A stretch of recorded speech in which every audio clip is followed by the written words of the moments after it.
All right, so boom. There's a bunch of big news going on in the NFL, the fallout of the NFL draft. However, I don't think there's a single thing that is bigger than the reigning, defending, undisputed MVP, three-time MVP of the league, Aaron Rodgers, wanting out of Green Bay, showcasing his frustration with the front office and the organization as a whole. Now, granted, if I'm not mistaken, news came out a couple days prior that Adam Scheffler, who had broke the news, actually, this isn't new. This is, from past, reports that were given out. So who knows if it's accurate or not. However, I'm going to lean more towards, this being something accurate because Aaron Rodgers has already voiced his frustration and lack of, long-term commitment as it pertains to his Packers career, because we've heard him, time and time again say, well, I don't know what the future holds or things of that nature, as if he's not under contract until 2023. So if this man wants to strong arm his way out of Green Bay, it most likely will happen. First and foremost, a lot of people are out here talking about, hey man, why he's always whining? Why does it seem as if he always has a problem going into the season? Just shut up and play football. Please don't tell this man to say that. He's a three-time MVP. He's a Super Bowl champion, Super Bowl MVP, I might add, as well. The greatest touchdown to interception ratio in NFL history. 2 of the top 3, passer ratings in a single season. He's earned the right to complain if he wants to complain.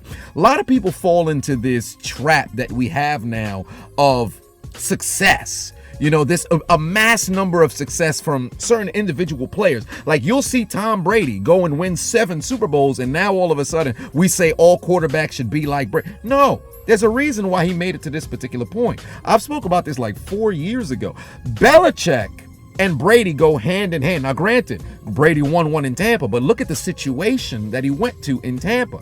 The moment Brady signed on that dotted line, they already had pieces that were there, but more pieces started coming in. Think about that defense that Tampa had. They were elite of the elite defenses. The weapons on offense never stop. You brought in Fournette, who was already a good, player. He may not have performed at the level that he did his rookie year in Jacksonville, but he showed up when you needed him to.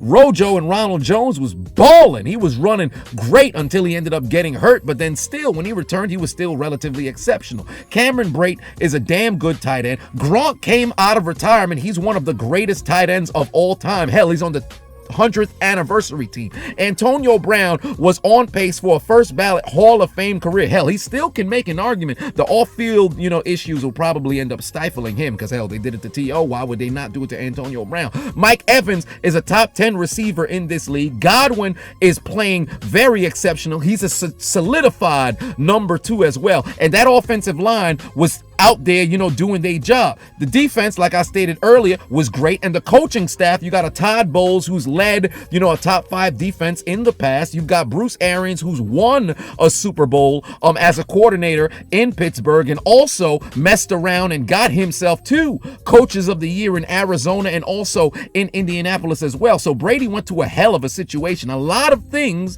have to be in the right place to go and win Super Bowls. Think about how many organizations have multiple Super Bowls. Think about how many quarterbacks have multiple Super Bowls. A lot of people talk about, well, Rodgers only got 1 Super Bowl, as if it's easy to win Super Bowls. As if you have multiple Super Bowls, then you have grounds to complain. Let's go through history. Bart Starr, he's got 2. Roger Staubach, he's got 2. Earl Morrall got 3, but he was a backup when he was in Miami. Who else is there? You've got Terry Bradshaw, he's got 4. Let's go into the 80s. You've got Joe Montana, he's got 4. Steve Young, he was a backup for 2 of them, but he's got 3.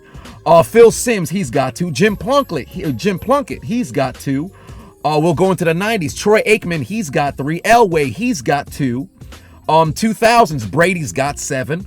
Manning's got 2. Eli's got 2. Roethlisberger got 2. And if I'm not mistaken, that's the end of the list. I may have missed somebody.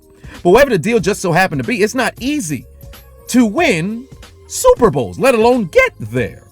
It's a collective of things that has to happen in order to get it. And since Brady seems to be the go-to comparison, let's take into account what transpired in this postseason, right? Against Washington, that defense took the football out of Washington's hands twice. Against New Orleans, they took the football out of New Orleans' hands 4 times. Might I add, every single touchdown Tampa Bay scored was off of turnovers. Then, against Green Bay, they had takeaways as well. Might I add, the defense of the Packers packed it in on the final drive going in to halftime. No pun intended. Now, granted, a lot of people will say, well, Rodgers' defense came through in the second half with 3 turnovers back to back to back, and they was only able to walk away with 1 touchdown. Think about the situation in which he was put in. I'm not going to make any sort of excuses. He got to get the job done. But he went down the field, and what does the coaching staff say? Oh, man, we're not going to go for it on 4th down. Let's kick a field goal. What? There's already conflicting things that are here. Now, granted, he could go into business for himself, be like, fuck the coaching staff. I'm going to go and run my own plays and things of that nature. But that's already going to lead to, a bunch of infighting that's there. You should already be on the same page.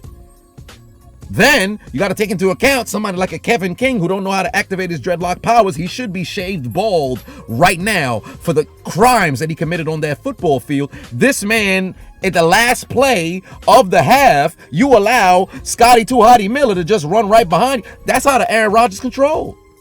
It should have been a completely different situation in the NFC Championship. Let's think about what Rodgers has had to deal with the front office. All right, I didn't even get to that yet. But think about what he had to do with the front office. How many offensive draft picks has Rodgers had since he's came to Green Bay? 2 offensive tackles, 1 quarterback who's supposed to be his successor.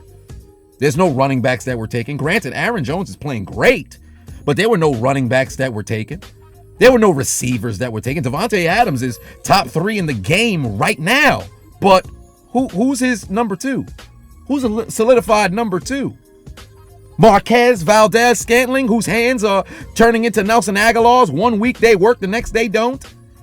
Is it Alan Lazard, who shows up with a big catch but then seems hands just for decoration, dropping the easy catches? He's a glorified light-skinned Brandon Lloyd. Catch the hard ones, drop the easy one. Tight end Tunyon, he can go out there and catch touchdowns. That's great. But he's not no super difference maker. You put him on any other squad, I don't think he performs like that. He's pretty much Julius Thomas 2.0. How many times are the front office going to put him in a situation in which he's in a comfortable spot where he's not carrying the whole damn team on his back? Think about his defenses. How many times have you ever seen the Packers go into a game and be like, man, the defense going to take care of this? Never. Never.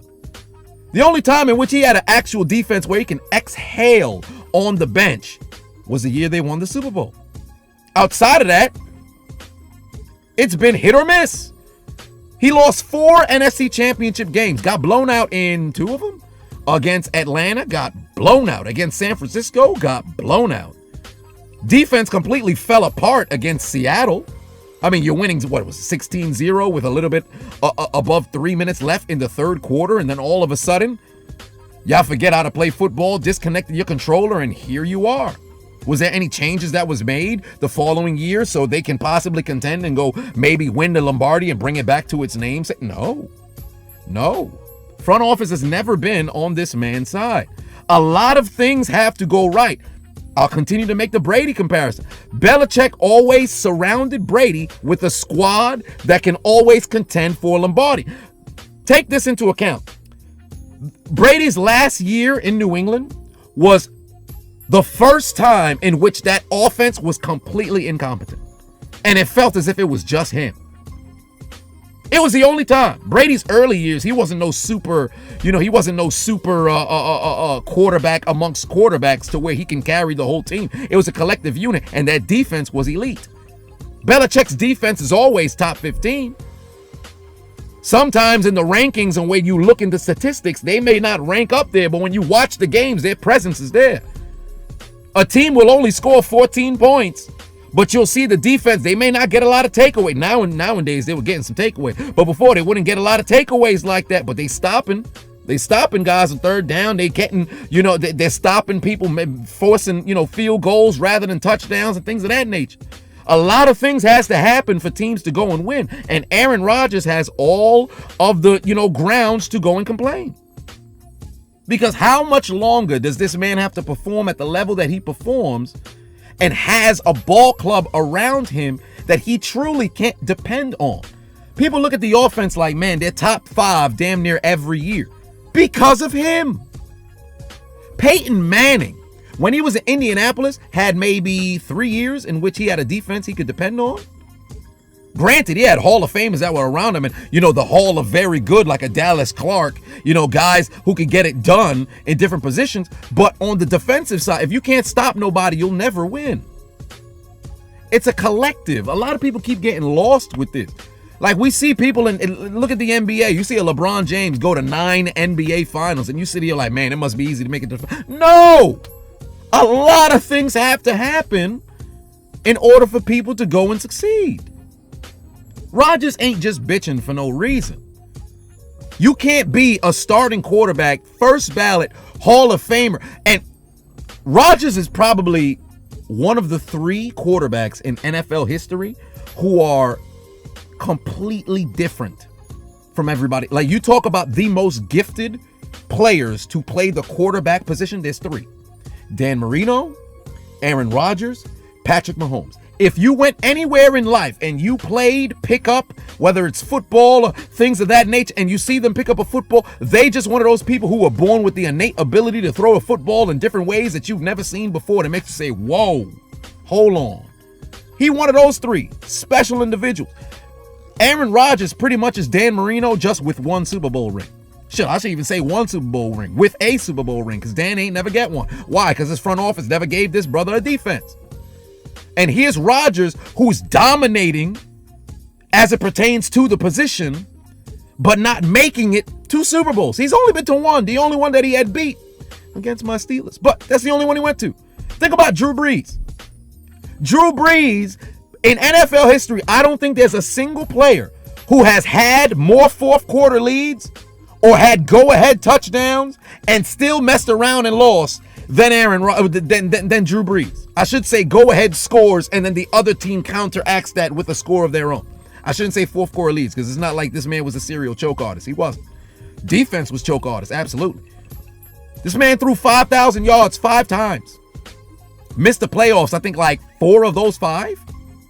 2008, yeah, he missed the playoff. And then he had threw for 5,000 like two of the times that he went 7-9 or something of that nature. It's a collective. Rodgers ain't bitching for no reason. He has the grounds to complain. You mean to tell me you've only drafted 2 tackles and a quarterback who's supposed to be my successor with first-round picks? Granted, first-round picks are not always hits.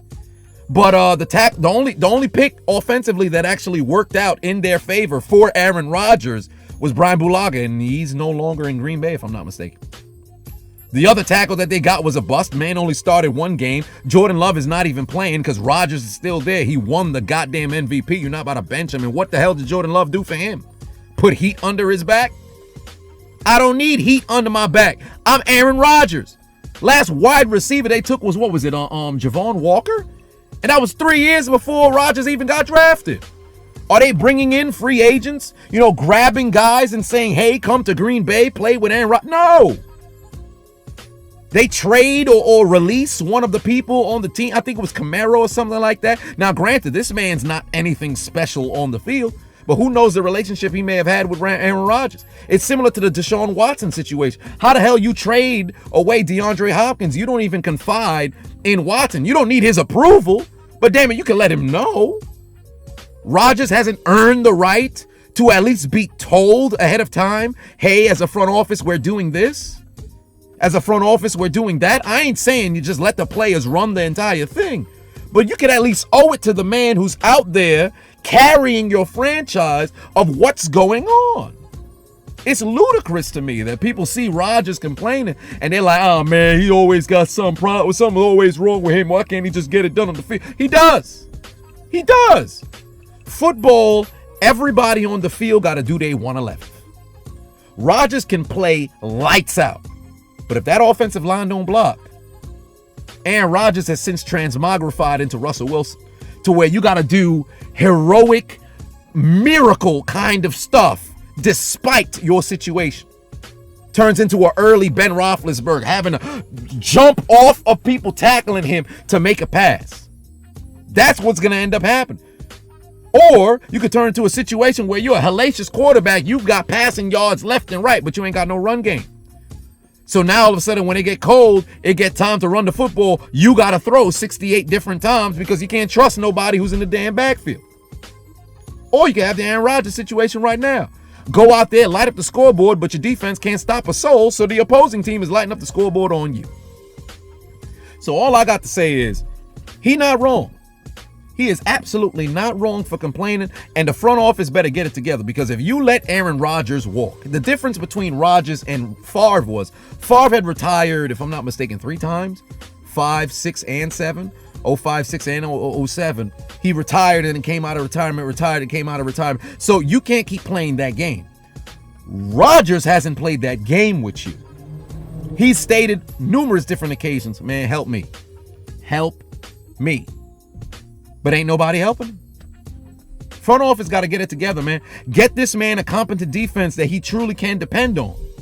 Not one of those, oh, well, we pack it in for one half, but we turn it around in the next. Ain't that? No. They should have never been in the situation they were in. I acknowledge Rodgers should have got it done. You can't get 3 turnovers and 2 of them end up being a 3 and out. You can't drive down the field, get into, the red zone inside the 10, and all of a sudden now you're going to settle for a field goal when you're trailing in the NFC Championship. But that's also on coaches as well. Hell, Rodgers should have ran it in on, I believe it was second and goal. He should have ran it in instead of trying to force it to Devontae Adams. But nevertheless, the man needs to have at least get this man a solidified number 2. The tight end, I like Tunyon, but again, he's probably much like a Julius Thomas 2.0. Get Rodgers a number 2. Atlanta don't got to worry about that. Julio on the other side, Calvin Ridley over there. Get somebody a legitimate number 2. Hell, AJ Green. He ain't what he used to be. You could have signed him. There's a number of different players that are out there. Bring in somebody who this guy is a little bit better than who we got. You mean to tell me you can't look around free agency? You can't look around the draft and find somebody who better than Marquez Valdes-Scantling, better than Alan Lazard, better than Cameo and all those other guys that they had at receiver? You couldn't do that? Rodgers got lucky when he had Jordy Nelson and Randall Cobb. He got lucky when he had those 2. And Cobb was not, anything that was super special or something of that nature. Jordy Nelson was a little bit better than Cobb, but I think it was more the connection that he had with Rodgers. But he at least had something where it's like, all right, I think I can. Cobb is okay. But he was never something that, something like that. Devontae Adams out here, double covered, all this other stuff, still being at the top of the league. Get somebody else, man. Help that brother. That's all I got to say about that. You guys let me know what your thoughts are in the comments. Do you agree with me? Do you not agree with me? Do you think Aaron Rodgers is bitching? Do you think he's earned the right to bitch? Do you think the front office and the organization has since let him down? And moreover, do you think Aaron Rodgers is going to retire as a Green Bay Packer? I say no. I think he's going to have to play this year, but next year he's going to strong arm his way out of his contract. But I have been your host of this rant of Aaron Rodgers, the diligent, vigilant, meticulous, sagacious, conscientious, analytical, methodical individual, the Chiseled Adonis. Let me know in the comment section what y'all think about Aaron Rodgers.